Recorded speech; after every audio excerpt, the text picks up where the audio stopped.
Okay, this is Marshall McLuhan, and the chapter is clocks, and it's about time as a medium, right? Time as media.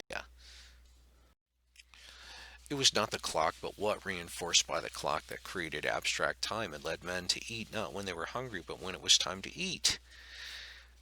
It was not the clock, but literacy reinforced by the clock that created abstract time that led men to eat not when they were hungry, but when it was time to eat. So the key there is literacy. Literacy reinforced by the clock.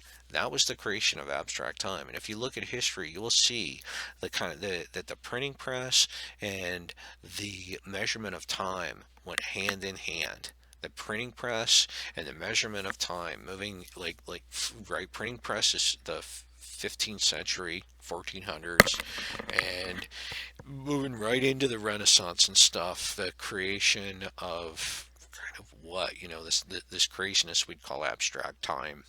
Seconds, minutes, hours, weeks, what made possible the recreation of the classic past by mass production of its literature and texts.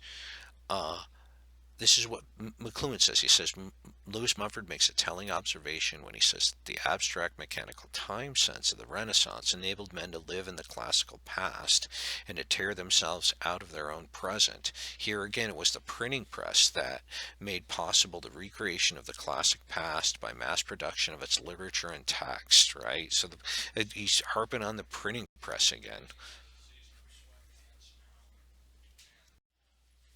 So here McLuhan is talking about the value of currency and that in its kind of recency and its time-centered nearness to us, it kind of acquires more value.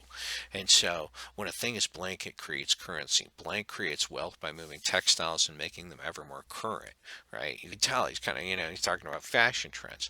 Today we take for granted that the job of Vogue magazine is to alter the dress styles as part of the process of its being printed at all. When a thing is current, it creates currency, right? There you see the sort of nearness of time and money. Fashion creates wealth by moving textiles and making them ever more current. How do clocks lead to more interaction? McLuhan says clocks are mechanical media that transform tasks and create new work and wealth by accelerating the pace of human association. By coordinating and accelerating human meetings and goings on, clocks increase the sheer quantity of human exchange. And so the idea is there's just like there's more. There's more stuff. There's more kind of need for human association with respect to kind of interaction and labor.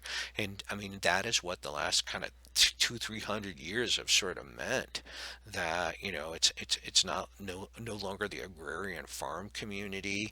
The kind of burgeoning and growth of the cities means kind of what, this he is relating here abstract time and clocks and labor to human interaction. So that's what he's saying here.